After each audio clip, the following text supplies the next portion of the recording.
Hello everyone, hey it's Reema and you're watching Ado Infinite. In today's tutorial, we will be studying attitude. Let's get started.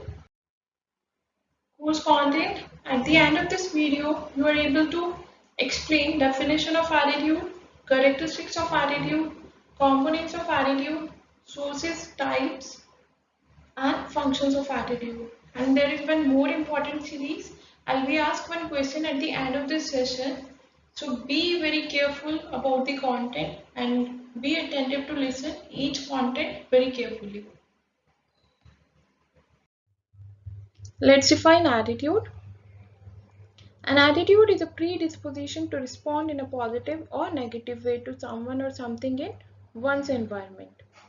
An attitude is a predisposition. Predisposition means a tendency to react, a tendency to respond, and that can be acquired from our own habit. So we generally respond in front of others in two ways. One is positive, another is negative. And whatever response we are giving to others, that term is known as attitude. Whatever we are expressing, whatever we are responding to others, we are reflecting our attitude. Attitude refers to feelings, beliefs, and behavior predispositions directed towards people, groups, ideas, or objects.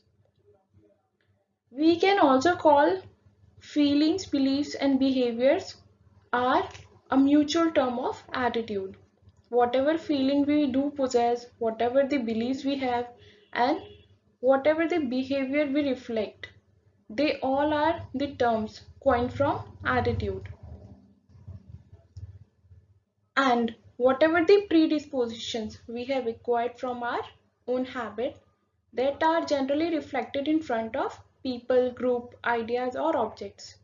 Let's take an example. When someone say he likes or dislikes someone, it means he or she is expressing his or her attitude. Let's understand the characteristics of attitude. Attitude refers to feelings and beliefs of individuals or groups of individuals. What is attitude? Attitude also reflect feeling, belief of individual or group, and that can be acquired from our own habits and experiences. Next, the feelings and beliefs are directed towards other people, objects, or ideas. When a person says I like my job, it shows that he has a positive attitude towards his job. Means when a person say that I really like my job, what he is doing, he is expressing his attitude towards that job, and that too positive one. Attitude constitutes a psychological phenomenon which cannot be directly observed. Attitude often results in and affect the behavior or actions of the people. Attitude is a term, we can call it as a psychological phenomenon, psychological study. We cannot observe it directly or we cannot see it. It is not tangible. So, attitude is a result in and affect the behavior or actions of the people. Means, attitude is something which we used to get to know after the real expressions. Means, whenever we reflect, whenever we respond to other people questions, we usually reflect our attitude. In that way, we got to know about their attitude. Attitude are evaluative statement, either favorable or unfavorable. Yes, attitude is an evaluative statement. We can say that it's favorable, it's positive, or we can also say that it's unfavorable, it is not good for us. This attitude is not acceptable. Sometimes people used to dominate others. So we can call that behavior or attitude as a unfavorable one. When a person say he likes or dislikes something or somebody, an attitude is being expressed. Attitude are gradually acquired over a period of time. Yes, attitude takes time. It is not a one-day task.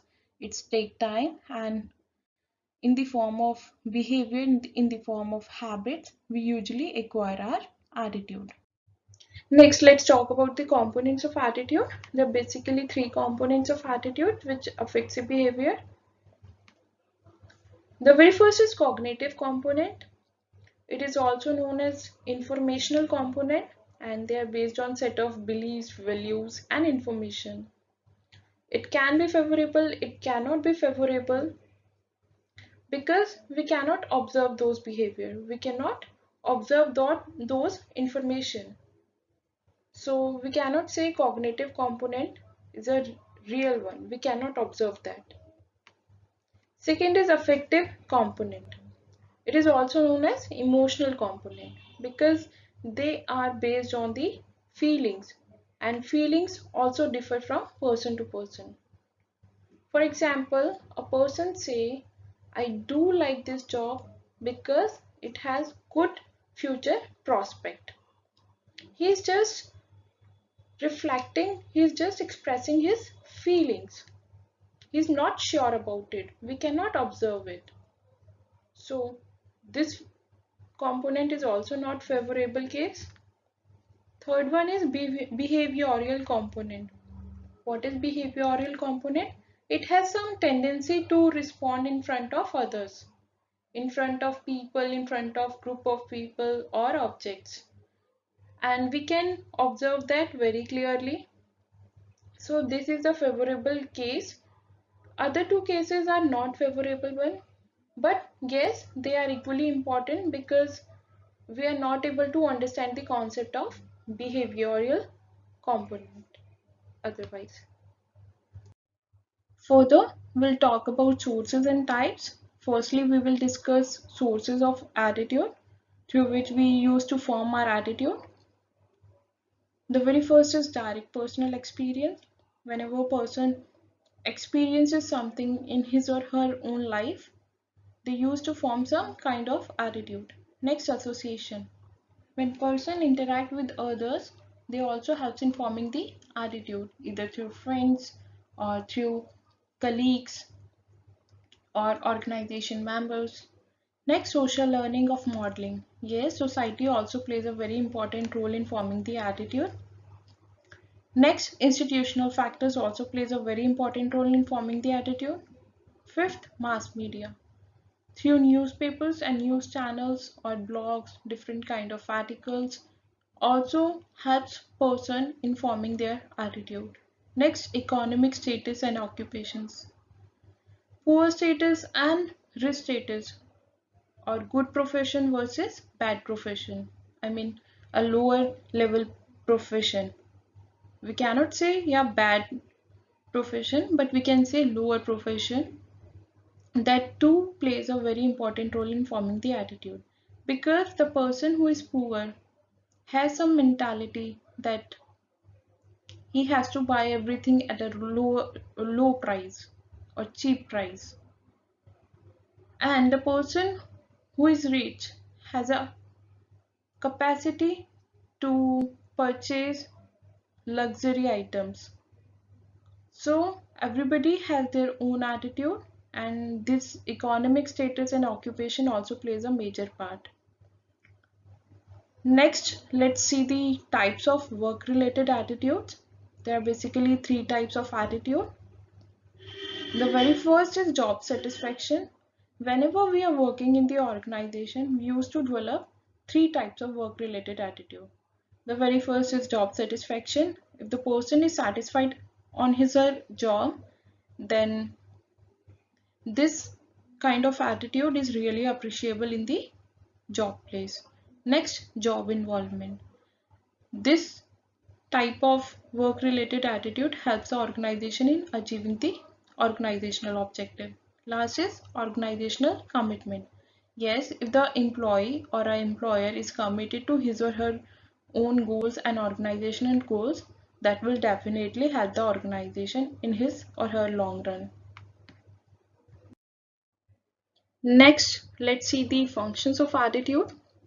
The very first is knowledge. One of the major functions of attitude is to provide basis for interpretations and classifications of new information. Attitude also plays a very important role. It provides knowledge base and framework within which new information can be placed. Second, we'll talk about expressive. Expressive is also a function of attitude. It means means of expression of values.